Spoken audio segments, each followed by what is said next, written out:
La clique dorée, partie 6, chapitre 10. La nuit était sombre et glacée. Le ciel chargé de nuages qui rasaient le faîte des maisons. Un vent furieux secouait les branches noircies des arbres des Champs-Élysées, roulant dans l'air comme une poussière de neige. D'une course fiévreuse, telle qu'un malfaiteur poursuivi, Daniel s'élança d'abord au hasard, sans direction, sans but, sans autre idée que celle de s'éloigner, de fuir. Mais au bout de 100 pas, le mouvement, l'âpre froid de la nuit, la bise aigre qui soulevait ses cheveux lui rendirent quelque conscience de la situation. Alors il s'aperçut qu'il était en habit de soirée, la tête nue, et qu'il avait laissé à l'hôtel de Miss Brandon son chapeau et son pardessus. Alors il se souvint que M. de la Ville-Audry l'attendait dans le grand salon, en compagnie de Sir Thomas Elgin et de Mistress Bryan. Qu'allait-on soupçonner, croire, dire? Malheureux, en quelle impasse s'était-il, où l'avait-on engagé? Une issue existait peut-être à cet enfer où il se débattait, et par sa folie, il venait de la fermer sans retour. Pareil à ces débauchés qui, après le lourd sommeil de l'orgie, s'éveillent la bouche pâteuse et le cerveau troublé, il lui semblait sortir de quelque songe bizarre et terrible. Tel que l'ivrogne qui, l'ivresse dissipée, cherche à se rappeler les actes de démence où l'a poussé l'alcool, Daniel, terrifié, récapitulait toutes ses émotions pendant cette heure qu'il venait de passer près de Miss Sarah. Heure d'égarement qui allait peser d'un poids formidable dans la balance de sa destinée, renfermant en ces 60 minutes plus d'événements que sa vie tout entière. En aucun moment il n'avait été si près du désespoir. Quoi? Il était prévenu, sur ses gardes, on l'avait averti des perfidies de Miss Sarah, on lui avait dit quel philtre versait ses yeux. Lui-même, dans la soirée, l'avait surprise en flagrant délit de mensonge. Et néanmoins, faible et veule, il s'était laissé prendre aux fascinations de cette fille étrange. Il avait tout oublié à sa voix, tout, jusqu'à cette chère et adorée Henriette, son unique pensée depuis des années. Insensé, murmurait-il, qu'ai-je fait? Insoucieux des rafales de la tempête et de la neige qui commençait à tomber, il s'était assis sur le perron d'une des plus riches habitations de la rue du Cirque, et les coudes aux genoux, il pressait son front entre ses mains, comme s'il eût espéré en faire jaillir une idée de salut.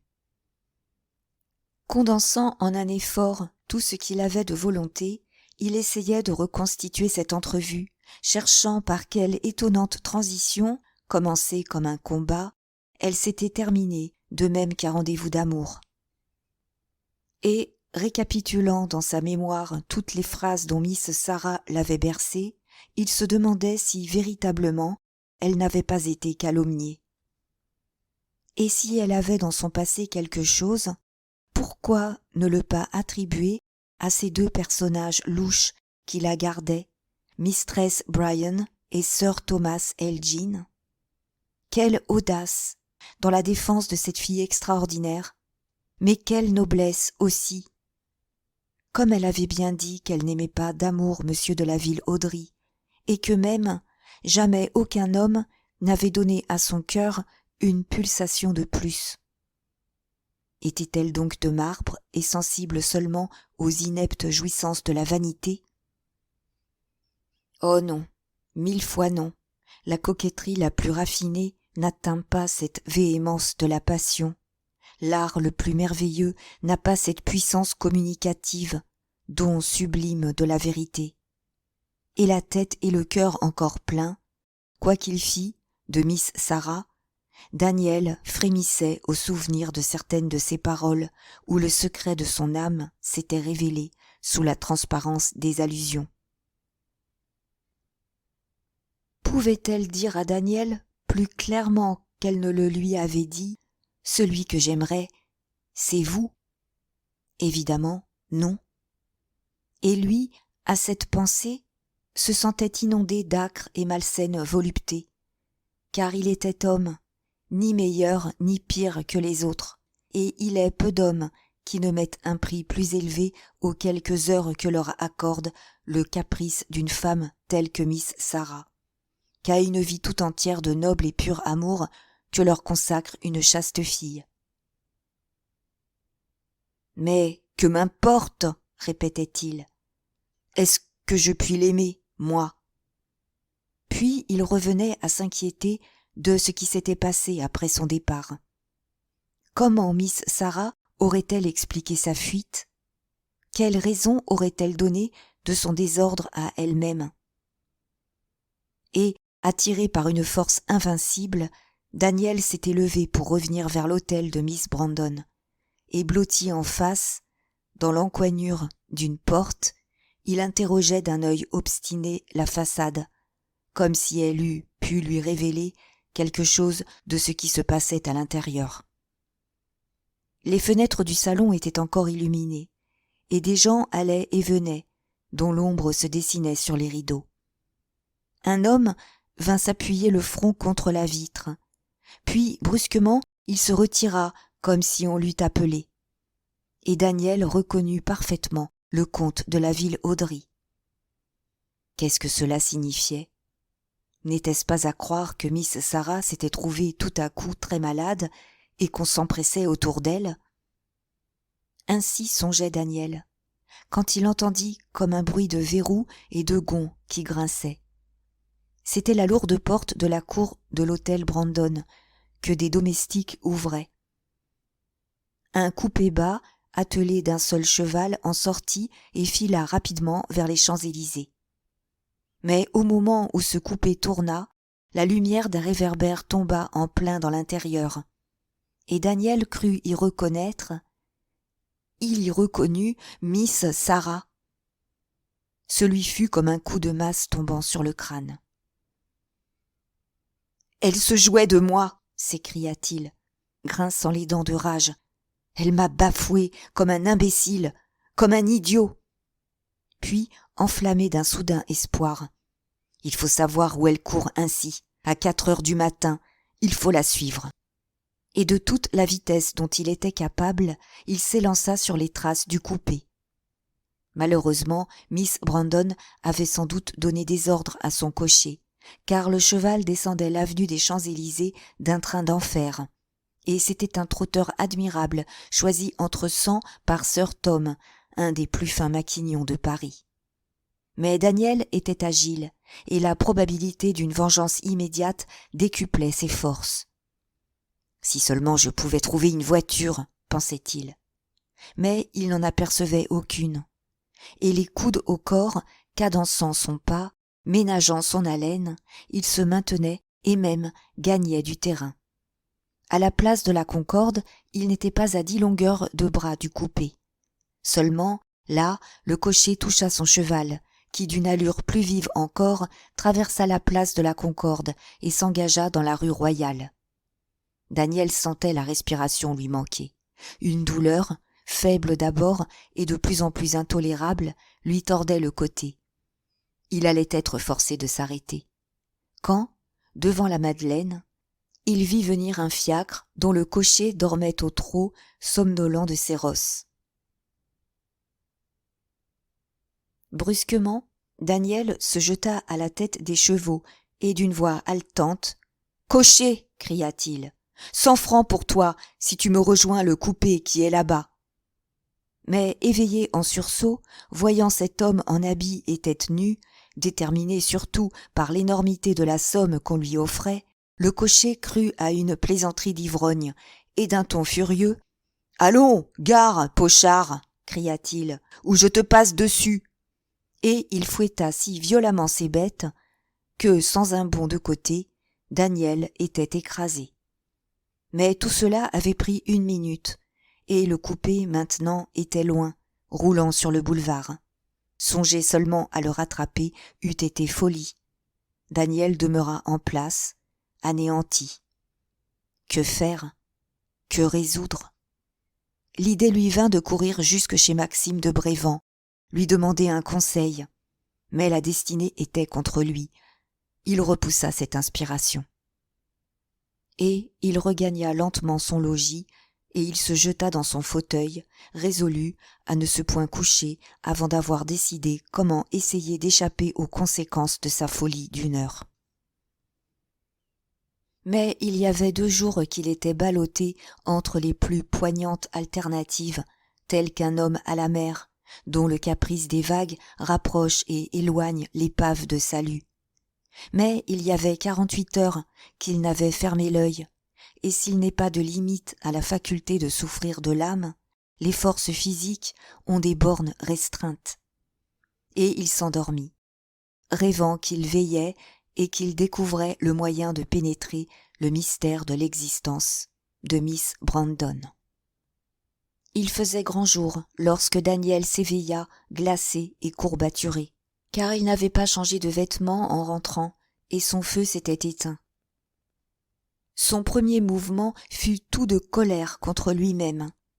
Quoi, il succombait si promptement, lui qui, dans sa vie de marin, il se le rappelait, était resté à diverses reprises 40 et jusqu'à 60 heures presque sans quitter le pont de son navire battu par la tempête.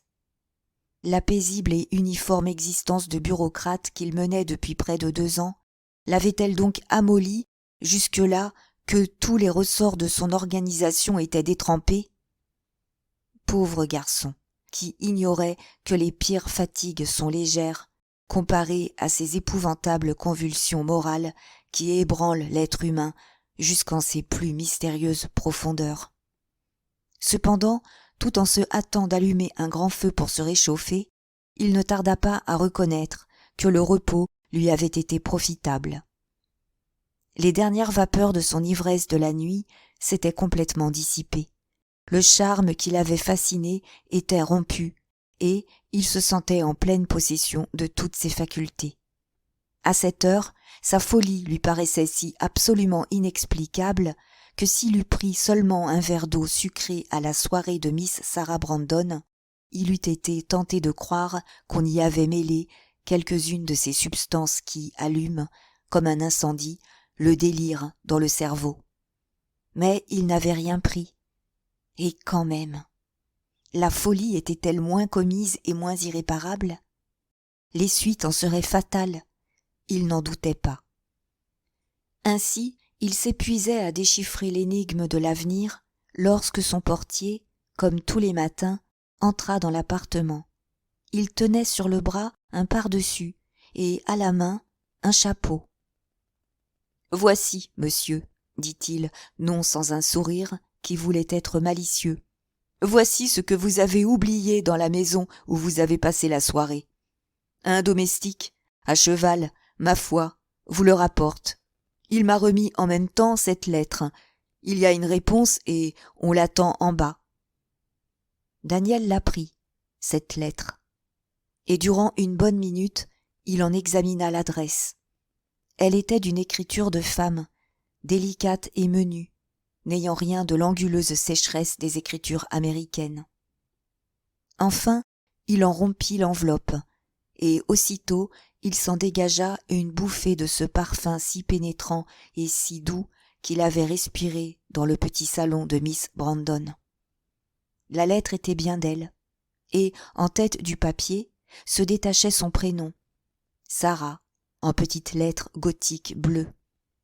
Elle écrivait: « Est-il bien vrai, monsieur Daniel, que vous êtes tout à moi et que je puis compter sur vous? Cette nuit, vous l'avez dit. Vous souvenez-vous encore de vos promesses? » Daniel était pétrifié. Miss Sarah lui avait dit qu'elle était l'imprudence même. Ne lui en donnait-elle pas là une preuve positive? Ces 5 lignes ne pouvaient-elles pas devenir contre elle une arme terrible? Ne prêtaient-elles pas à des interprétations au moins singulières? Cependant, le concierge s'impatientait à rester là, debout. « Que dois-je dire au domestique ?» interrogea-t-il. Ah, attendez, fit rudement Daniel. Et, s'asseyant à son bureau, il se mit à écrire à Miss Brandon. Certes, Miss, je me souviens de la promesse que vous avez arrachée à mon égarement. Je ne m'en souviens que trop. Une soudaine réflexion arrêta sa plume. Quoi? Ayant déjà donné dans un premier piège tendu à son inexpérience, il s'exposait à tomber dans un second? Brusquement donc, il déchira sa réponse commencée, et se tournant vers son concierge, « Dites au domestique, ordonna-t-il, que je suis sorti, et courez me chercher une voiture. » Puis, le portier s'étant retiré, « Oui, murmura-t-il, c'est plus habile. Mieux vaut laisser Miss Sarah dans l'incertitude de mes intentions. Elle ne peut soupçonner que sa sortie m'a éclairé. Elle me croit sa dupe. Laissons-le le lui croire. » Cependant, cette lettre semblait annoncer quelque intrigue nouvelle qui inquiétait singulièrement Daniel. Miss Sarah était sûre d'arriver à ses fins. Que pouvait-elle souhaiter de plus? Quel autre but mystérieux poursuivait-elle? « Ah, je m'y perds, » soupira Daniel. « Il faut que je consulte Brévan. » Sur son bureau se trouvait, encore inachevé, ce travail si important et si pressé que lui avait confié le ministre. Mais le ministre, le ministère, sa position, son avancement, toutes ces considérations s'effaçaient devant celles de sa passion. Il descendit donc, et pendant que sa voiture roulait vers la rue Laffitte, il songeait à la stupeur de M. de Brévan. Debout, en manche de chemise, devant une immense table de marbre, toute chargée de pots et de flacons, de brosses, de peignes, d'éponges, de limes, de pinces, de polissoirs, M. de Brévan était à sa toilette lorsque Daniel arriva chez lui. S'il l'attendait, ce n'était pas si tôt, car son visage trahit une impression à glacer toutes les expansions. Mais Daniel avait confiance. Il serra la main que lui tendait son ami. Et se laissant tomber lourdement sur une chaise, « Je suis allé chez Miss Brandon, » dit-il. « Elle a su me faire promettre tout ce qu'elle a voulu. C'est inimaginable. »« Voyons cela, » fit M. de Brévan. Aussitôt, sans hésiter, et avec force détail, Daniel raconta comment Miss Sarah l'avait entraîné dans son petit salon, et s'était défendu de toute complicité avec Malga, en lui montrant des lettres de ce malheureux. Lettres étranges, concluait-il, et qui, si elles étaient authentiques... M. de Brévan haussa les épaules. « Vous étiez prévenu, » fit-il, « et vous avez promis tout ce qu'elle a voulu. Supposez-vous sans défiance, elle vous eût fait signer votre condamnation à mort. » Telle quelle, c'était une explication. « Mais Kergrist, » objecta Daniel, « le frère de Kergrist est son ami. Parbleu, supposez-vous donc ce frère beaucoup plus fin que vous? » Encore qu'il ne fût point pleinement satisfait, Daniel poursuivit, disant sa stupeur quand Miss Sarah lui avait confessé qu'elle n'aimait pas M. de la Ville-Audry. Mais l'autre, d'un éclat de rire, l'interrompit, et d'un air ironique. « Naturellement, » s'écria-t-il. « Et après, elle vous a dit qu'elle n'avait jamais aimé personne, ayant vainement cherché l'homme de ses rêves. Elle vous a dépeint le phénix de telle façon que vous vous êtes dit « Eh, mais ce phénix, c'est moi !» Cela vous a chatouillé délicieusement. Elle s'est jetée à vos pieds, vous l'avez relevée, elle s'est évanouie, elle palpitait comme une colombe entre vos bras, vous avez perdu la tête. Les bras de Daniel lui tombaient. « Comment savez-vous cela ?» balbutia-t-il. Si le regard de M. de Brévan vacilla, il ne se déconcerta nullement, et, d'un ton de raillerie plus âpre, « Je devine, parbleu, » répondit-il. « Ne vous ai-je pas dit que je connais Miss Brandon? Elle n'a qu'un truc dans son sac, mais c'est assez, puisqu'il réussit toujours. » Qu'on a été joué, qu'on a fait un personnage ridicule, c'est une de ces infortunes qu'on s'avoue à soi-même, encore que l'aveu soit pénible. Mais s'entendre sur ce sujet, raillé par un autre, c'est à quoi on ne consent pas volontiers. Daniel ne dissimula donc pas un mouvement d'impatience, et un peu sèchement « Si j'ai été dupe de Miss Sarah, mon cher Maxime, fit-il, vous devez voir que je ne le suis plus. » Non, plus du tout. Et c'est elle-même qui a dissipé mes illusions. Bah, involontairement, bien entendu. M'étant enfui de chez elle comme un fou, j'errais sans but arrêté autour de son hôtel, quand je l'ai vue sortir en voiture. Allons donc. Je l'ai vue comme je vous vois, et il était 4 heures du matin. Diable, et qu'avez-vous fait? Je l'ai suivie. Monsieur de Brévan faillit laisser tomber la brosse dont il se brossait amoureusement les ongles. Mais il maîtrisa si promptement son trouble que Daniel n'en aperçut rien. « Ah, vous l'avez suivi ?» répéta-t-il, d'une voix que toute sa puissance sur lui-même n'empêchait pas de chevrotter un peu. « Vous l'avez suivi. En ce cas, vous savez où elle se rendait. Hélas, non. Elle avait un cheval si rapide que tout leste je suis, j'ai été distancé. » Il est sûr que M. de Brévan respira plus librement, et d'un ton dégagé. « Voilà qui est fâcheux, fit-il. Et vous avez perdu là une occasion unique. Il ne m'étonne plus d'ailleurs que vous soyez édifié. Oh, je le suis, vous pouvez me croire, et cependant... » Cependant, Daniel hésitait, craignant de voir un sourire sardonique reparaître sur les lèvres de son ami. Pourtant, il se fit violence.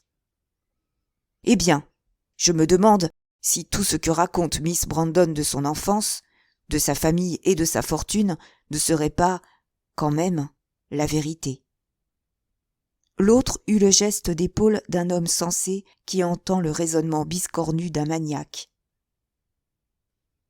« Vous me jugez absurde, insista Daniel. Soit. Mais alors, faites-moi le plaisir de m'expliquer comment Miss Sarah, si intéressée à cacher son passé, m'a indiqué le moyen de recueillir des informations positives et de savoir à un sou près le chiffre de ses revenus. L'Amérique n'est pas si loin. » Ce n'était plus de la surprise, c'était de l'ahurissement qu'exprimait le visage de M. de Brévan. « Quoi ?» s'écria-t-il. « Est-ce que là, sérieusement, vous songeriez à entreprendre le voyage d'Amérique ? » « Pourquoi non ?»« Vrai, mon pauvre ami, fit-il, vous êtes trop naïf pour notre temps. Quoi ? Vous en êtes encore à démêler les intentions de Sarah ?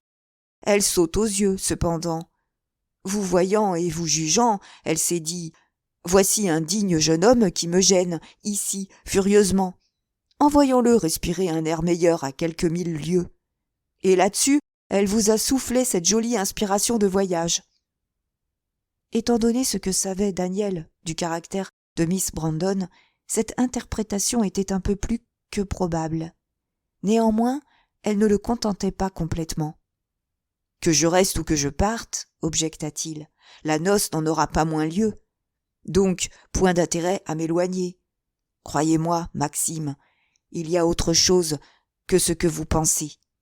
À côté de son mariage, Miss Brandon doit poursuivre quelque autre but. » « Lequel ? Ah, voilà ce que je m'épuise à chercher. Mais tenez pour certain que je ne m'abuse pas. Je n'en veux pour preuve que ce que Miss Sarah m'écrivait ce matin. » Monsieur de Brévan eut un saut de 3 pieds.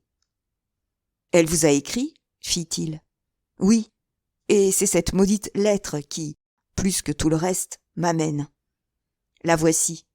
Lisez-la.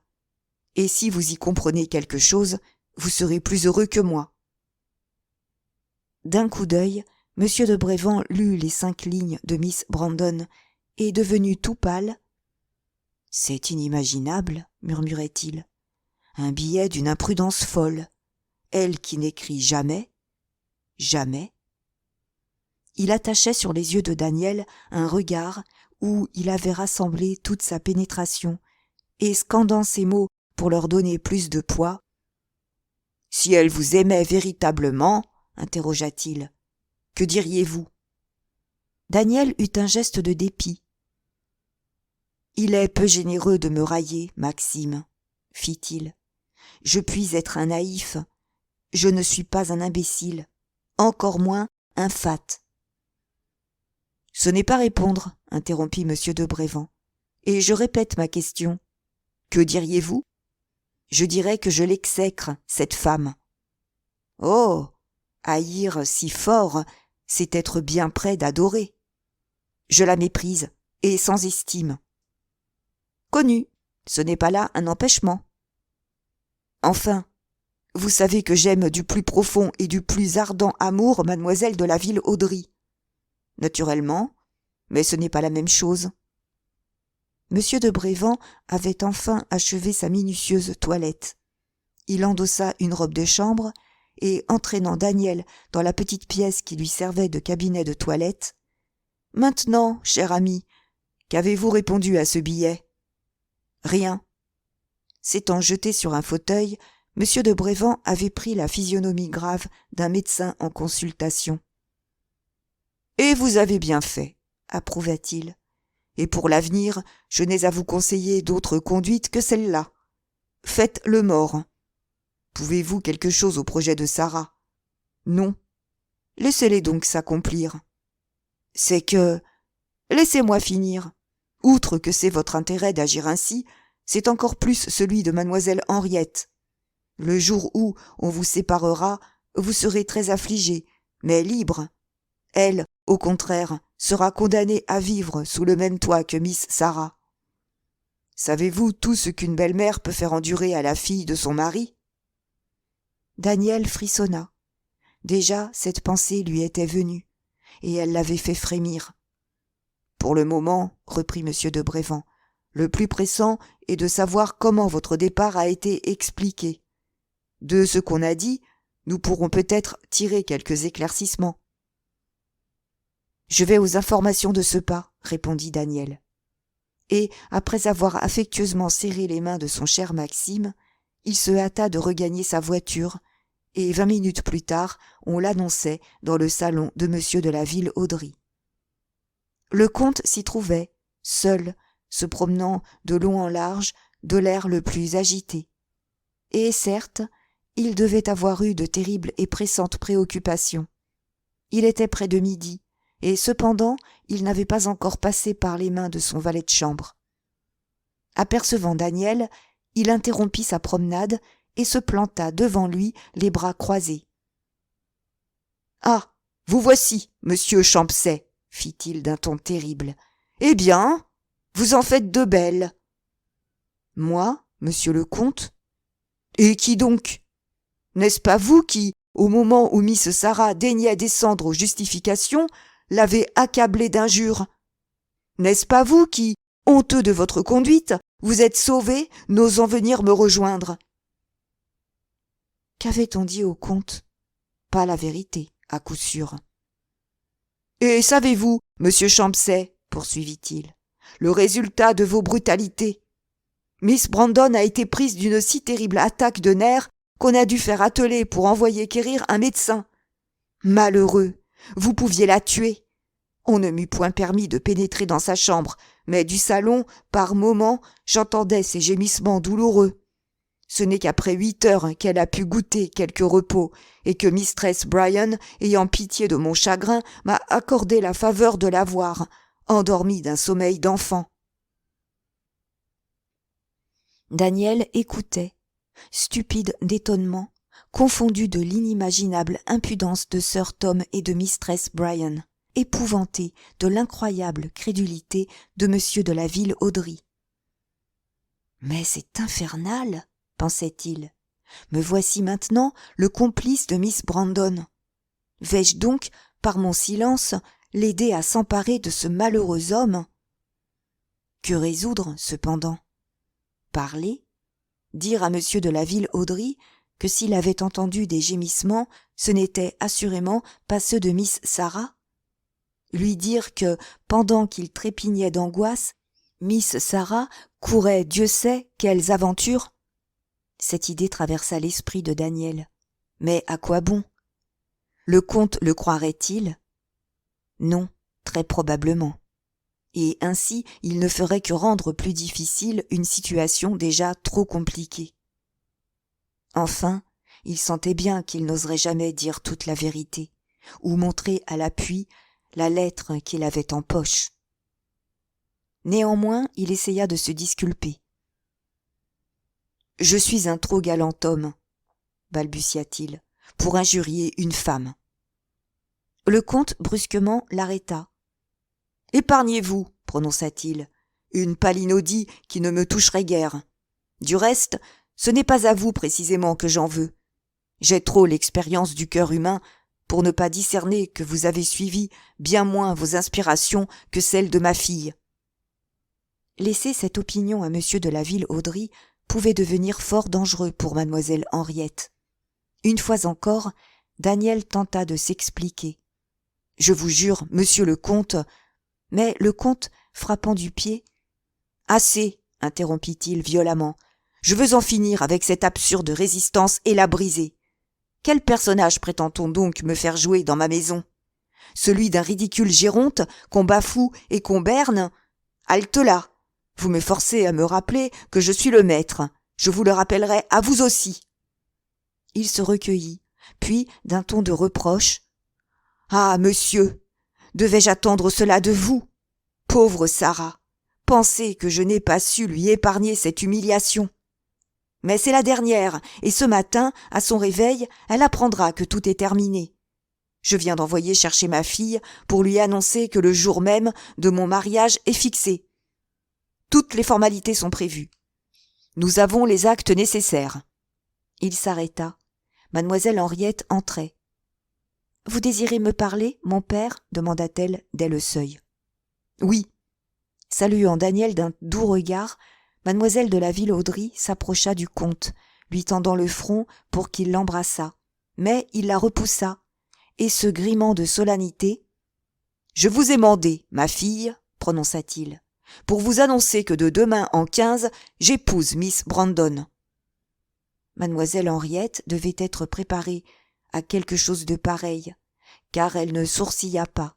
Elle pâlit un peu, seulement, et un éclair de colère traversa ses yeux.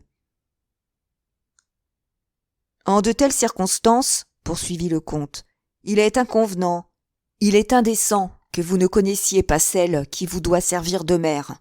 Je vous présenterai donc à elle, aujourd'hui même, cet après-midi. » À 2 ou 3 reprises, la jeune fille tourna et détourna la tête. « Non, disait-elle. » Monsieur de la Ville-Audry était devenu fort rouge. « Quoi ?» s'écria-t-il. « Vous osez ? Que diriez-vous si je vous menaçais de vous traîner de force chez Miss Brandon ? » « Je dirais, mon père, que c'est le seul moyen que vous ayez de m'y voir. » Son attitude était assurée, sans défi. Elle s'exprimait d'une voix calme et douce, mais qui trahissait une de ces résolutions résignées que rien n'entame. Et le comte était abasourdi de cette audace d'une jeune fille d'ordinaire si timide. « Vous détestez donc, vous jalousez donc bien Miss Brandon ?» s'écria-t-il. « Moi, mon père ? Et pourquoi, grand Dieu ? Je sais seulement qu'elle ne peut devenir comtesse de la Ville-Audry, la femme qui a empli Paris du bruit de ses scandales. » « Qui vous a dit cela ? Monsieur Champsay, sans doute. »« Tout le monde, mon père. »« Ainsi, parce qu'on la calomnie, cette malheureuse... » « Je veux la croire innocente, mais une comtesse de la Ville-Audry ne peut pas être calomniée. » Elle se redressa et forçant sa voix. « Vous êtes le maître, mon père, » poursuivit-elle. « Faites. Mais moi, je me dois à moi-même, je dois à la sainte mémoire de ma mère de protester par tous les moyens en mon pouvoir. Et je protesterai. » Monsieur de la Ville-Audry bégayait tant le sang lui montait à la gorge. « Enfin, je vous connais, Henriette, » s'écria-t-il, « et je vous comprends. Je ne m'étais pas trompé. C'est bien vous qui avez envoyé monsieur Daniel Champsay insulter lâchement Miss Brandon chez elle. »« Monsieur, » interrompit Daniel d'un ton menaçant. Mais le comte était lancé, et les yeux presque hors de leur orbite. « Oui, je lis au plus profond de votre âme, Henriette, » poursuivit-il. Vous tremblez d'être privé d'une partie de ma succession. » Bondissant sous l'insulte, mademoiselle Henriette s'était rapprochée de son père. « Ne voyez-vous donc pas, s'écria-t-elle, que c'est cette femme qui en veut à votre fortune, et qu'elle ne vous aime pas, et qu'elle ne peut vous aimer. »« Pourquoi, s'il vous plaît ?» Une fois déjà, M. de la Villaudraye avait, dans les mêmes termes, posé cette question à sa fille. Alors, elle n'avait pas osé répondre. Mais cette fois, égarée par la douleur d'être outragée par une femme qu'elle méprisait, elle oublia tout. Elle saisit la main de son père, et l'entraînant devant une glace. « Pourquoi ?» fit-elle d'une voix rauque. « Eh bien, regardez-vous !» S'il s'en fût tenu à la seule nature, M. de la Villaudraye eût paru un homme atteignant la soixantaine, vert et robuste encore.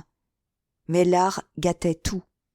Et ce matin, avec ses rares cheveux à demi déteints, collés aux tempes, avec son fard de la veille tout craquelé et tombé par places, il semblait avoir vécu des milliers d'années. Se vit-il tel qu'il était, hideux? Le fait est qu'il devint livide, et froidement, car l'excès même de la rage lui donnait l'apparence du calme. « Vous êtes une indigne créature, Henriette, » fit-il. Et comme, épouvantée, elle éclatait en sanglots. « Oh, assez de grimaces !» reprit le comte. « Ce tantôt, à 4 heures précises, je viendrai vous prendre. Si je vous trouve habillée et prête à m'accompagner chez Miss Brandon, très bien. Dans le cas contraire, M. Champsay aura mis les pieds ici pour la dernière fois, et jamais, vous m'entendez bien, jamais vous ne serez sa femme. Maintenant, je vous laisse ensemble. Réfléchissez. » Et il sortit, fermant sur lui la porte si violemment que l'hôtel entier en trembla. Ceci est la fin de tout. Telle est l'affreuse certitude qui écrasa Daniel et mademoiselle Henriette. L'échéance fatale ne pouvait plus être retardée. Quelques heures encore, et le malheur serait accompli.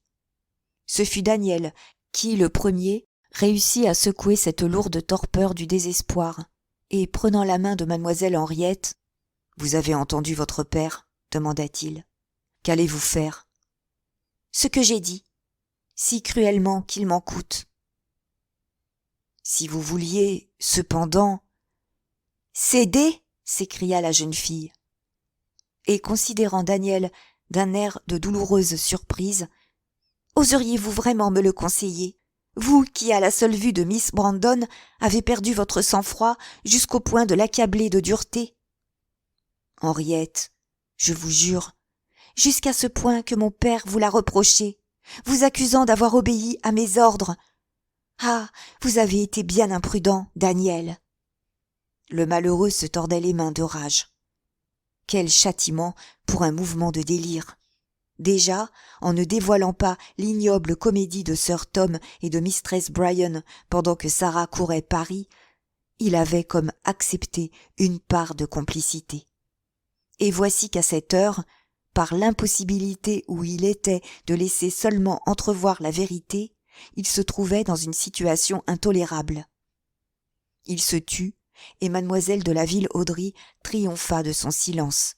« Vous voyez bien, » s'écria-t-elle, « que si votre cœur me condamne, votre raison, votre conscience m'approuvent. » Il ne répliqua pas, mais, se levant brusquement, il se mit à marcher autour du salon, comme la bête fauve tourne, cherchant une issue autour de la loge où on l'a enfermé. Il se sentait pris, lui aussi, cerné de toutes parts, et il ne pouvait rien, non, rien au monde. « Ah, il faut nous rendre !» s'écria-t-il, éperdu de douleur. « Il le faut. Nous luttons avec des armes trop inégales. Rendons-nous, c'est la raison qui nous le crie. Nous avons assez fait, nous avons rempli notre devoir. » Tout vibrant de passion, il parla longtemps ainsi, accumulant les arguments les plus décisifs, son amour lui prêtant de ces accents qui bouleversent. Et à la fin, il lui parut que la résolution de mademoiselle Henriette était ébranlée, qu'elle hésitait. C'était vrai, Mais elle se roidit contre l'attendrissement qui la gagnait, et d'une voix étouffée. « Sans doute, vous ne me jugez pas assez malheureuse, Daniel, » murmura-t-elle. Et arrêtant sur lui un long regard, « Cessez, » ajouta-t-elle, « ou je finirai par croire que c'est le temps qui vous épouvante, et que vous doutez de moi, ou de vous-même. » Lui rougit un peu de se voir presque deviné, mais, tout à ses sinistres pressentiments, « Non, je ne doute pas, » insista-t-il, « mais je ne puis me résigner à cette idée que vous habiterez sous le même toit que Sarah Brandon, entre Thomas Elgin et Mistress Bryan. Puisque cette aventurière maudite l'emporte, fuyez. J'ai en Anjou une parente âgée, respectable, qui serait fière de vous donner l'hospitalité. » Du geste, mademoiselle Henriette l'arrêta. « Autrement dit, fit-elle, moi qui joue mon bonheur pour éviter une souillure au nom de la ville Audry, je lui en infligerais une bien autrement ineffaçable. C'est impossible. Henriette, assez. Je suis à un poste d'honneur que je ne déserterai pas. Plus Miss Brandon est redoutable, plus il est de mon devoir de rester ici pour veiller sur mon père. » Daniel frémit. Ce que lui avait dit M. de Brévand des moyens qu'employait Miss Sarah pour se débarrasser des gens qui la gênaient lui revenait à l'esprit. L'instinct de mademoiselle Henriette lui faisait-il donc pressentir un crime ? Non, pas un tel crime, du moins. « Vous comprendrez mieux ma détermination, Daniel, » poursuivit-elle, « quand je vous aurai dit l'étrange découverte que je dois au hasard. Ce matin même, un vieux monsieur s'est présenté, disant qu'il était homme d'affaires et avait avec le comte de la ville Audry un rendez-vous de la plus haute importance.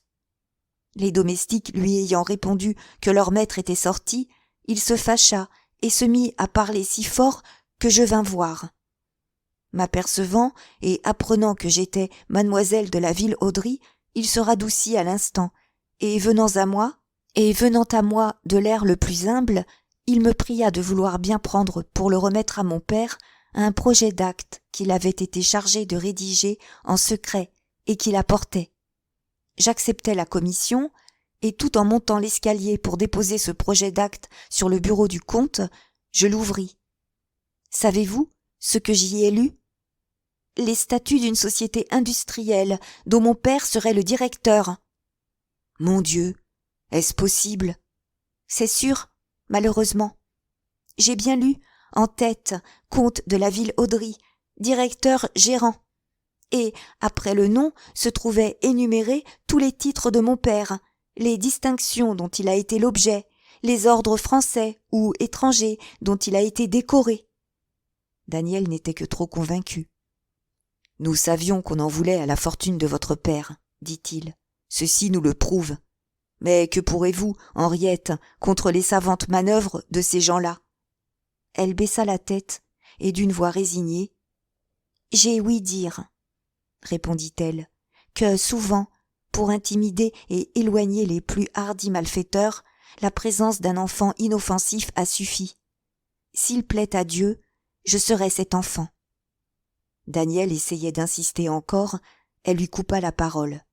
« Vous oubliez, mon ami, reprit-elle, que c'est peut-être, d'ici des années, la dernière fois que nous nous trouvons ensemble. Occupons-nous de l'avenir.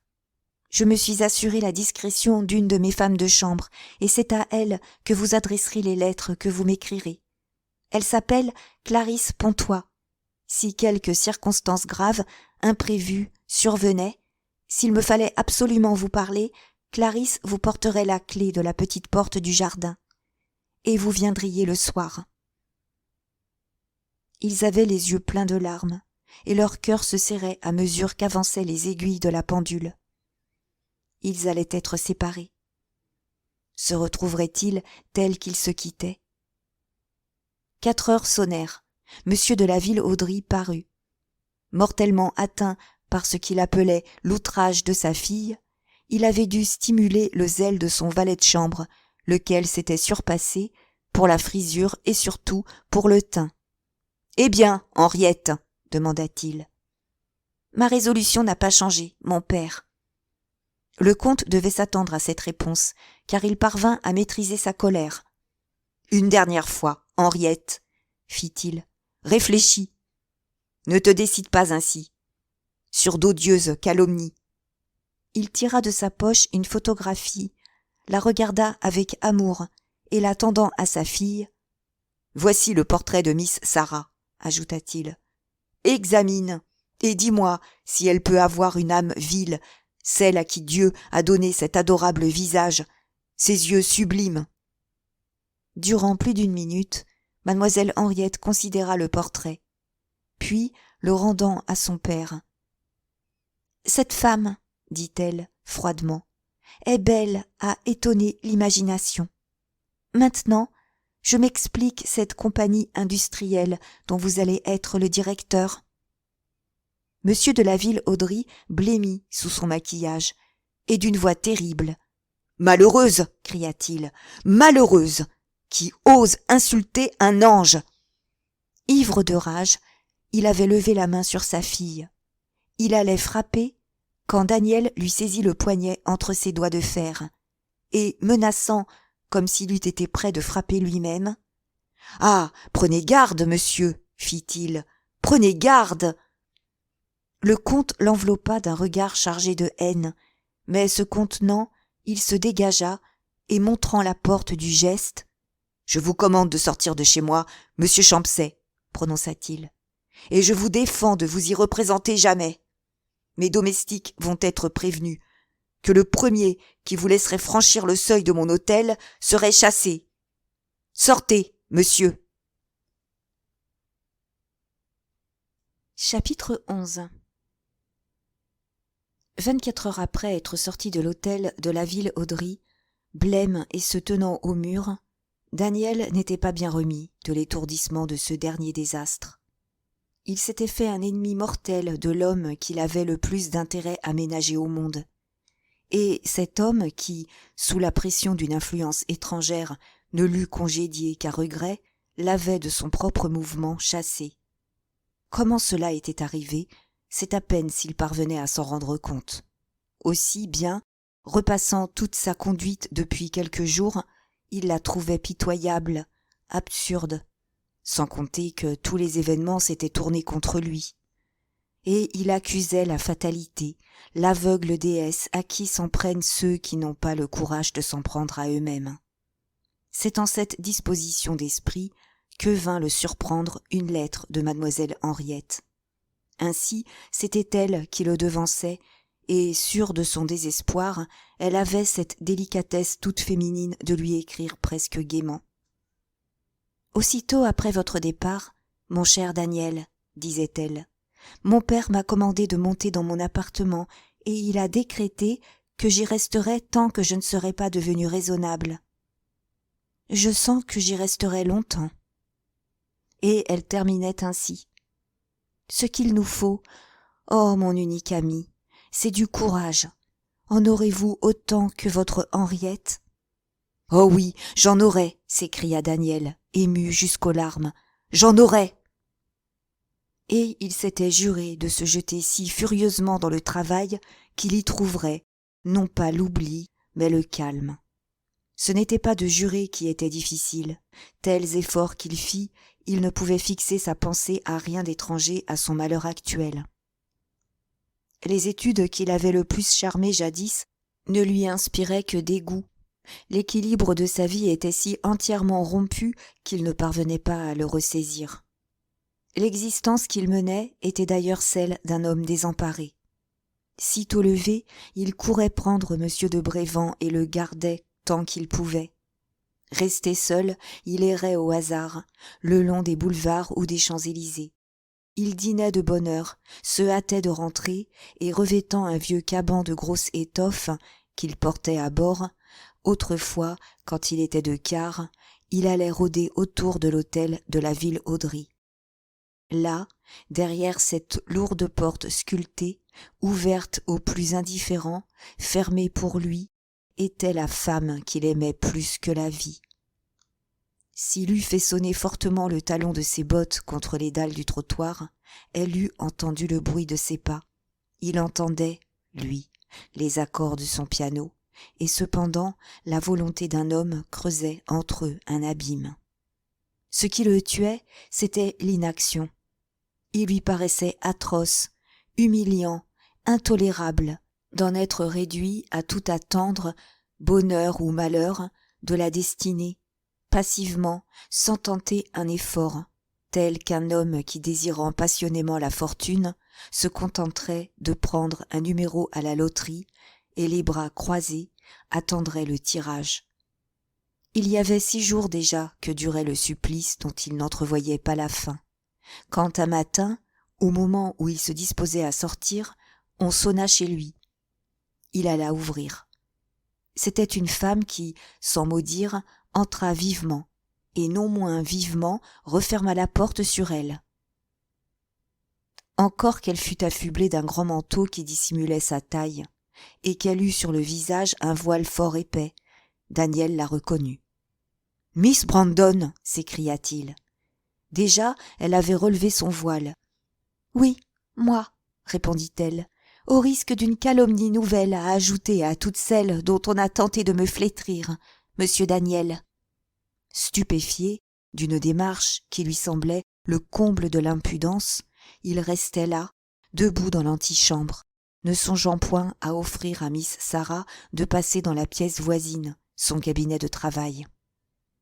Elle y passa bravement, toute seule, et quand il l'y eut suivie, « Je suis venue, monsieur, commença-t-elle, vous demander ce que vous avez fait de cette parole que vous m'aviez donnée chez moi l'autre soir. » Elle attendit un moment, et comme il ne répondait pas, « Allons, fit-elle, je vois que vous êtes comme tous les hommes.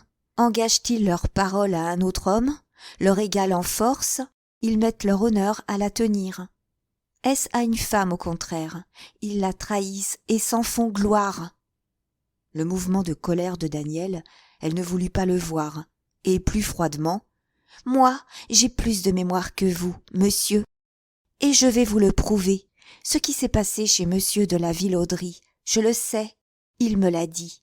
Vous vous êtes laissé emporter jusqu'à le menacer, jusqu'à lever la main sur lui. Il allait frapper sa fille. J'ai arrêté son bras. Non, monsieur, non. Mon cher comte est incapable de telle violence, et cependant sa fille venait de lui reprocher de s'être laissé entraîner par moi à fonder une compagnie industrielle. Daniel garda le silence. Et vous, poursuivit Miss Sarah, vous avez laissé mademoiselle Henriette dire cette chose offensante et absurde. Moi, pousser le comte à une entreprise où il pourrait perdre de l'argent? Pourquoi? Quel intérêt y aurais-je? Sa voix se troublait, ses beaux yeux se voilaient. L'intérêt, poursuivit-elle, l'argent. Le monde ne croit plus qu'à ce mobile, de l'argent. Et j'en ai. Si j'épouse le comte, vous savez mes raisons, vous. Et vous savez aussi qu'il n'a tenu, qu'il ne tient peut-être encore qu'à un homme de me faire rompre ce mariage, aujourd'hui même, à l'instant. Elle l'enveloppait, en disant cela, de regards qui eussent fait tressaillir une statue sur son socle de marbre. Mais lui, le cœur gros de haine, demeura de glace, heureux de cette revanche qui s'offrait. « Je croirai à tout ce que vous voudrez, miss, » fit-il d'un ton railleur, « si vous daignez répondre à une seule question. »« Interrogez, monsieur. » »« L'autre nuit, quand je vous ai quitté, où êtes-vous allé, en voiture ?» Il s'attendait à la voir se troubler, pâlir, balbutier. Point. « Quoi? Vous savez cela ?» s'écria-t-elle d'un accent de candeur admirable. « Ah, je commettais une imprudence aussi grave, presque, que celle d'aujourd'hui. Qu'un sot me voit sortir de chez vous. »« Pardon, ce n'est pas répondre cela, miss. Où alliez-vous » Et comme elle se taisait, surprise par la fermeté de Daniel, « Vous l'avouez donc, fit-il avec un rire moqueur. Vous croire serait folie. Brisons-la et priez Dieu que j'oublie tout le mal que vous me faites. » Des larmes de douleur ou de rage jaillirent des yeux si beaux de Miss Sarah. Elle joignit les mains et d'une voix suppliante. « Je vous en conjure, insista-t-elle. Monsieur Daniel, accordez-moi seulement 5 minutes. Il faut que je vous parle. Si vous saviez. » Il ne pouvait la pousser dehors. Il la salua profondément et se retira dans sa chambre, dont il poussa la porte sur lui. Mais il appliqua tout aussitôt son œil à la serrure, et il put voir Miss Sarah, les traits convulsés par la rage, le menacer du poing et se retirer précipitamment. « Elle voulait me tendre un piège, » pensa Daniel. Et l'idée qu'il l'avait évité lui fit oublier son chagrin une partie de la journée. Mais, le lendemain, comme il rentrait chez lui, on lui remit un énorme pli qu'un planton du ministère de la Marine avait apporté pour lui. 2 lettres s'y trouvaient. La première lui annonçait qu'il était promu au grade de lieutenant de vaisseau.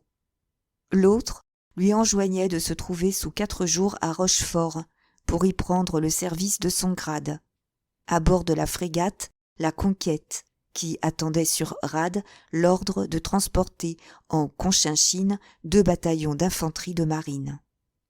Le grade auquel il était enfin promu, il y avait des années que Daniel le désirait de toutes les forces de sa jeune ambition. Il était, ce grade, comme le but suprême de tous ses rêves, au jour de son adolescence, quand il apprenait au borda les fatigues et les périls de son rude métier. Que de fois, appuyé au bastingage du vieux navire, voyant passer les embarcations qui conduisaient leurs officiers à terre, il s'était dit « Quand je serai lieutenant de vaisseau !» Eh bien, il l'était. Ses épaulettes tant souhaitées, il ne tenait qu'à lui de les passer aux attentes de son uniforme. Mais, hélas, ses désirs réalisés ne lui donnaient que dégoût et amertume, pareil à ces fruits d'or que le lointain balance à des arbres magiques et qui se décomposent sous la main qui les atteint.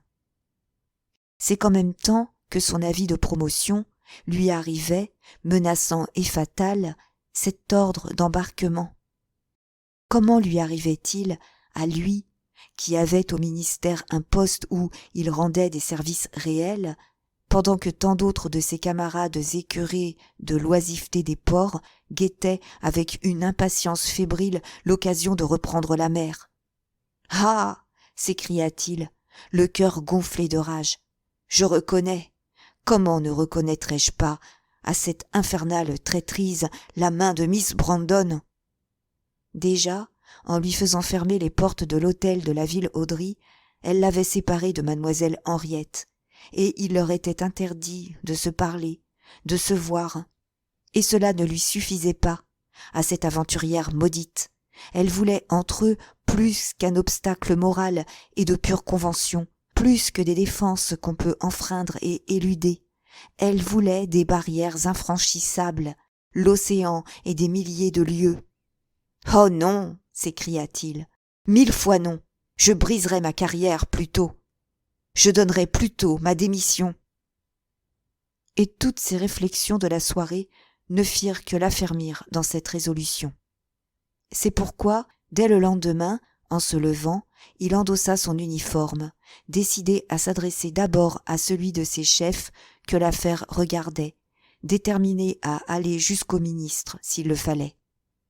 Cet uniforme, il ne l'avait pas mis depuis une grande fête à l'hôtel de Chandos, où il avait dansé une partie de la nuit avec mademoiselle Henriette. Il y avait plus d'1 an de cela, c'était quelques semaines avant la mort de la comtesse de la ville Audry. Comparant à son désespoir actuel ces radieuses illusions de ce temps déjà loin, l'attendrissement le gagnait, et il avait les yeux brillants de larmes, mal essuyées, lorsqu'il arriva au ministère de la Marine, vers 10 heures du matin. Le chef de service qu'il venait voir était un vieux capitaine de vaisseau, homme excellent qui, à force de s'exercer à paraître bourru, dur et raide, l'était devenu. Voyant entrer Daniel dans son cabinet, il pensa qu'il venait à l'occasion de sa nomination, et, arborant pour lui un large sourire, « Eh bien, lieutenant Chancet !» cria-t-il de sa meilleure voix, Nous sommes contents. » Et, s'apercevant que Daniel ne portait pas les insignes de son nouveau grade, « Ah ça, vous êtes lieutenant, fit-il. Ne le savez-vous pas encore ? » ?»« Pardonnez-moi, mon commandant. » »« Pourquoi diable vos épaulettes retardent-elles, alors ?» Et il fronçait le sourcil terriblement, estimant que ce peu d'empressement n'annonçait rien de bon. De son mieux, c'est-à-dire assez mal, Daniel s'excusa, puis abordant nettement l'objet de sa visite. « J'ai reçu, commença-t-il, un ordre d'embarquement. Je sais, sur la Conquête, en rade de Rochefort, pour la Cochinchine. Je dois être à mon poste sous 4 jours. Et vous trouvez le délai un peu bref. C'est vrai, mais impossible de vous accorder 10 minutes de plus. » »« Ce n'est point un délai que je sollicite, mon commandant, mais bien la faveur de garder la position que j'occupe ici. » Le vieil officier tressauta sur son fauteuil. « Vous voudriez ne pas embarquer, s'écria-t-il, au lendemain d'un avancement au choix ? Ah ça, devenez-vous fou !» Tristement, Daniel hochait la tête. « Croyez, mon commandant, répondit-il, que j'obéis aux motifs les plus impérieux. » Renversé sur son fauteuil, les yeux au plafond, le commandant parut les chercher, ces motifs. Puis, tout à coup, et coup sur coup, « C'est votre famille qui vous retient ?» interrogea-t-il. « Je n'ai plus de famille. »« Mais vous êtes sur le point de vous marier ?»« Hélas, non. »« Votre fortune est compromise, peut-être ? » ?»« Non, mon commandant. »« Alors, que diable me chantez-vous ?» s'écria le vieil officier. « Avec vos graves raisons. » Et de son ton le plus bourru, qui ne l'était pas, médiocrement. « C'est-à-dire, poursuivit-il, que vous trouvez l'existence plus douce ici qu'à bord. Je conçois cela. On arrive au ministère à 11 heures, dans un bureau bien chauffé s'il fait froid. S'il y a de la besogne, on en prend à son aise, et à 5 heures, on est libre. Le soir, on a la flânerie sur le boulevard, le café, les amis et le théâtre, ce qui est beaucoup plus gai que le pont d'un bateau par un gros temps. Enfin, pour comble, nous cachons quelque part une charmante amie qui nous aime bien et qui, dame, à la seule idée de notre départ, pleure comme une madeleine. »« Mon commandant. »« Taisez-vous. C'est votre histoire à vous tous, messieurs les jeunes officiers. Dès que vous êtes restés à Paris 6 mois, on ne peut plus vous en tirer. Sacrebleu, quand on aime tant à vivre en bourgeois, on change de métier. En attendant, vous êtes marin. Vous avez ordre d'embarquement. Embarquez. Il ne vous reste plus que 3 jours pour les préparatifs et les adieux. » C'était un congé, mais le parti de Daniel était pris. « Pardonnez mon insistance, mon commandant, » reprit-il. « Si, véritablement, je ne puis être remplacé par un de mes camarades, je vais être forcé de donner ma démission. » Le vieux marin bondit sur ce mot, et roulant des yeux terribles, « Je disais bien que vous étiez fou !» s'écria-t-il. Très résolu, Daniel était néanmoins trop troublé pour n'être pas maladroit. « Il s'agit de ma vie même, mon commandant, » insista-t-il, « et si vous connaissiez mes raisons, si je pouvais vous les dire... » « Des raisons qu'on ne peut pas dire sont certainement mauvaises, monsieur. Je maintiens ce que je vous ai dit. » « Alors, moi, mon commandant, je me vois forcé, à mon mortel regret, de maintenir l'offre de ma démission. » De plus en plus, le front du vieil officier se plissait. « Votre démission, gronda-t-il, votre démission. Vous en parlez bien lestement. Reste à savoir, cependant, si on l'acceptera. La Conquête ne sort pas pour tirer quelques bordées au large. Elle part pour une campagne sérieuse et qui durera longtemps. Nous avons eu des démêlés fâcheux, là-bas. Nous y portons du renfort. Il faudra peut-être en découdre. Vous êtes encore en France, mais vous êtes commandé pour marcher à l'ennemi. Il n'y a pas de démission en face de l'ennemi, lieutenant Champsay. » Daniel était devenu fort pâle. « Vous êtes dur, mon commandant, » fit-il. « Je n'ai, sacrebleu, pas l'intention d'être doux, et si cela peut vous faire changer d'avis... » »« Je n'en puis changer, malheureusement. » Brusquement, le vieux marin se leva, et après 3 ou 4 tours dans son cabinet, pendant lesquels sa colère s'exhala en jurons de toutes sortes, revenant à Daniel, « S'il en est ainsi, lieutenant, prononça-t-il du ton le plus sec, le cas est trop grave pour que je ne le soumette pas à monsieur le ministre. Quelle heure est-il ? 11 heures. Revenez à 12h30. J'aurai vu son excellence. » Bien sûr que son chef ne parlerait point en sa faveur, Daniel se retirait, hâtant le pas à travers le dédale des corridors, quand une voix joyeuse l'appela. « Chancet ?» Il se retourna et se trouva en face de 2 camarades de promotion, de ceux avec qui il avait été le plus lié au Borda. « Te voici donc notre supérieur, » lui dirent-ils, gaiement. Et de l'accent le plus sincère, ils se mirent à le féliciter, ravis, affirmait-il, de voir le choix tomber sur un garçon tel que lui, ainsi que tout le monde le reconnaissait, d'un mérite indiscutable et qui faisait honneur au métier. Un ennemi de Daniel ne l'eût pas mis si cruellement au supplice que ces 2 excellents camarades. Il n'était pas une de leurs félicitations qui n'eût la portée d'une sanglante ironie. Tous les mots portaient. « Avoue d'ailleurs, poursuivait-il, que tu as de la chance comme pas un. Tu es lieutenant d'hier, tu embarques demain. Tu seras capitaine de frégate quand nous nous reverrons. » « Je ne partirai pas, » interrompit Daniel d'un ton farouche. « J'ai donné ma démission. » En plantant là ses 2 amis stupéfaits, il s'éloigna presque courant. En vérité, il n'avait pas prévu toutes ces difficultés, et, la colère l'aveuglant, il accusait le commandant d'injustice et de tyrannie. « Il faut que je reste à Paris, » disait-il, « et je resterai. » Et, loin de le calmer, la réflexion l'exaltait. Sorti de chez lui avec l'intention de n'offrir sa démission qu'à la dernière extrémité, il était résolu désormais à la maintenir obstinément, alors même qu'on lui donnerait pleine satisfaction. N'avait-il pas de quoi vivre, et ne trouverait-il pas toujours une occupation honorable ? Cela vaudrait un peu mieux que persister dans une carrière où jamais on ne s'appartient, où éternellement on vit sous le coup d'un ordre soudain vous enjoignant de partir sur l'heure pour n'importe quel point du globe. Voilà ce qu'il se disait, tout en déjeunant dans une taverne de la rue de la Madeleine. Et lorsqu'il revint au ministère, un peu après-midi, il se considérait comme n'appartenant plus à la marine, et se souciant infiniment peu, croyait-il, de la décision du ministre. C'était alors l'heure des audiences, l'heure où chacun vient suivre aux différentes divisions les affaires qui l'intéressent, et la salle d'attente était pleine d'officiers de tous les grades, quelques-uns en uniforme, beaucoup en bourgeois. La conversation devait être assez animée, car du corridor, Daniel en entendit les éclats. Il entra. Le silence se fit, subit, profond, glacial. Évidemment, on parlait de lui. En eût-il douté que les physionomies réservées, les sourires contraints, les regards dont on l'examinait à la dérobée eussent levé ses doutes. « Qu'est-ce que cela veut dire ?» pensa-t-il inquiet.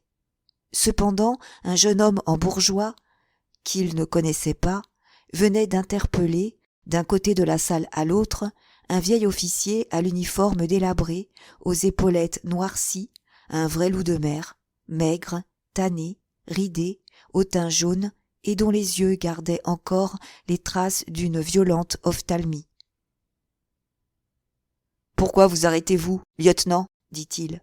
« Vous vous intéressiez, je vous l'assure, prodigieusement. » Le lieutenant parut hésiter, puis, comme s'il eût pris son parti d'une chose désagréable, mais indépendante de sa volonté. « Donc, reprit-il, nous arrivons là-bas, persuadés que nous avions pris toutes les précautions imaginables, et que nous n'avions, autant dire, rien à craindre. Belle précaution, ma foi.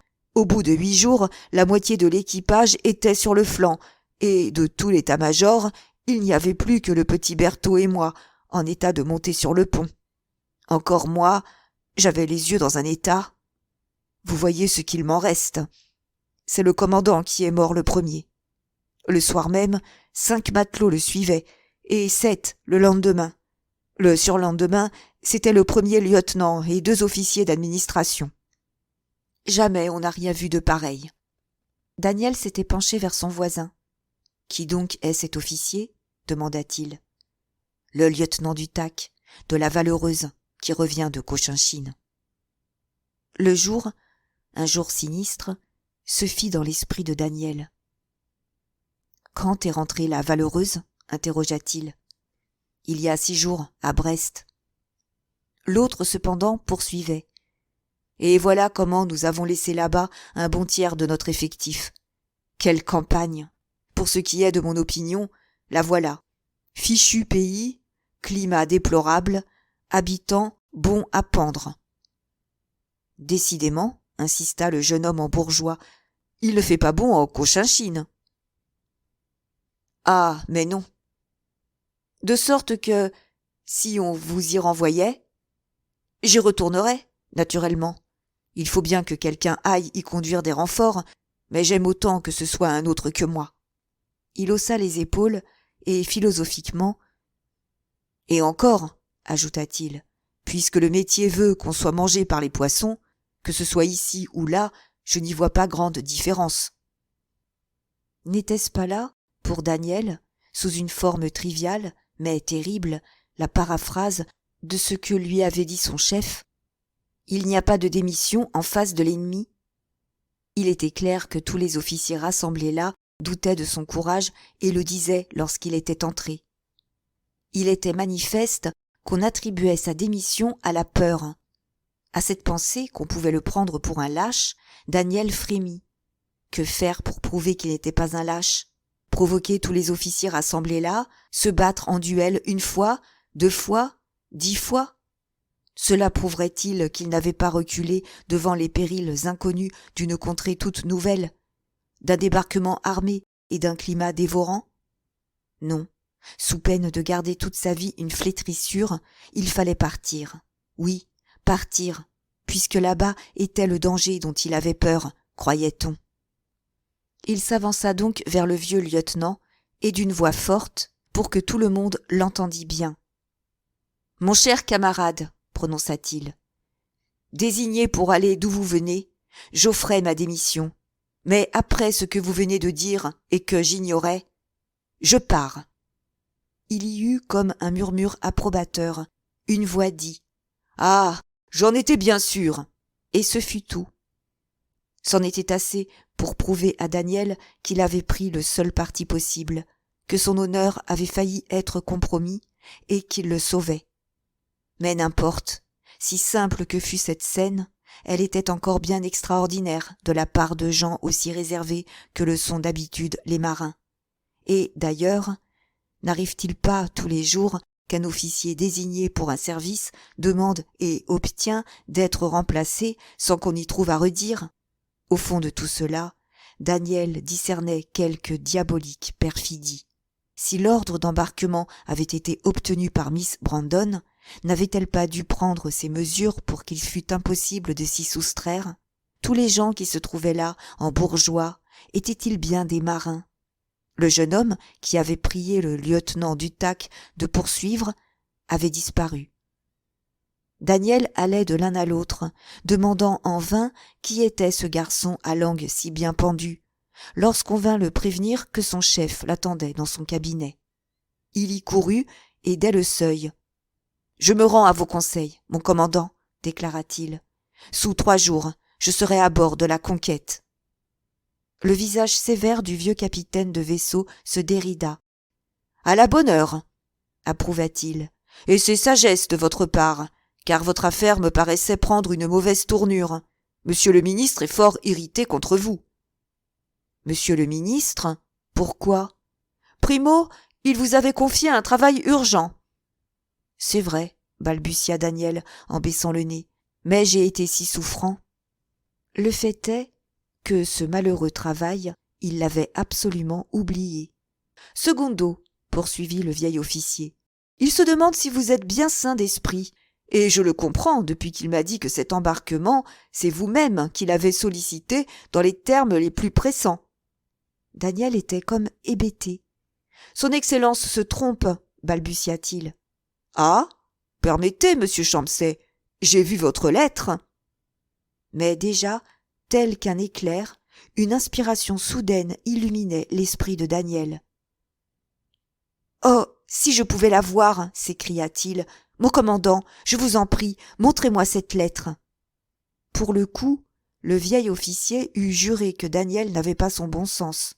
« Je ne l'ai pas, » répondit-il, « mais elle est à votre dossier, au bureau du personnel. » La minute d'après, Daniel était au bureau indiqué, et non sans peine, sous certaines conditions, il obtenait la communication de son dossier. Il l'ouvrit d'une main fiévreuse, et la première pièce qui frappa ses yeux, ce fut une lettre datée de l'avant-veille, où lui, Daniel Champsay, il suppliait le ministre de lui accorder la faveur de faire partie de l'expédition de la frégate La Conquête. Cette lettre, Daniel ne l'avait pas écrite. Il n'en était que trop sûr. Mais c'était si bien son écriture, trait pour trait, c'était si exactement sa signature, qu'il eut comme un éblouissement, doutant presque, l'espace d'une seconde, de lui, de ses yeux, de sa raison. Si merveilleuse était la contrefaçon et si parfaite, que s'il se fût agi d'un fait d'une importance médiocre, remontant seulement à une quinzaine de jours, il eût douté de sa mémoire plutôt que de cette preuve matérielle. Aussi, épouvanté de ce hardi chef-d'œuvre de faussaire, « C'est à n'y pas croire » murmura-t-il. Ce qu'il voyait de certain, de positif, c'est que cette lettre ne pouvait avoir été inspirée que par Miss Brandon. Un de ses complices habituels, l'honorable Sir Thomas Elgin, sans doute, l'avait écrite. Ah, maintenant Daniel s'expliquait l'impudente assurance de Miss Sarah, son insistance à lui offrir les lettres du pauvre caissier malga et à lui répéter « Allez les montrer à ceux qui ont vécu des années près de ce malheureux, et ils vous diront si elles sont bien de lui. » Certes, il n'eût trouvé personne pour dire le contraire, si l'écriture de Malga avait été imitée avec une aussi désolante perfection que la sienne. Cependant, il y avait peut-être un parti à tirer de cet étrange événement. Mais lequel ? Devait-il parler de sa découverte ? À quoi bon ? Le croirait-on, lorsqu'il dénoncerait ce faux, véritablement inouï de hardiesse et de perfidie ? Consentirait-on à commencer une enquête, et si on la commençait, à quoi aboutirait-elle ?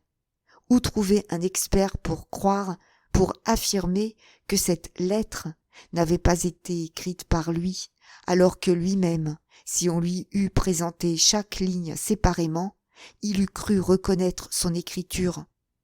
N'était-il pas infiniment probable, au contraire, qu'après ces démarches de la journée, on ne verrait dans toutes ces allégations qu'une fable grossière et ridicule, imaginée après coup pour essayer de se soustraire à une expédition qui, après l'avoir séduit d'abord, l'avait effrayé quand il en avait connu les dangers ? Donc, mieux valait 1000 fois se taire, se résigner et remettre à plus tard sa vengeance. Quelque vengeance terrible comme la perfidie et qu'il aurait eu le temps de mûrir.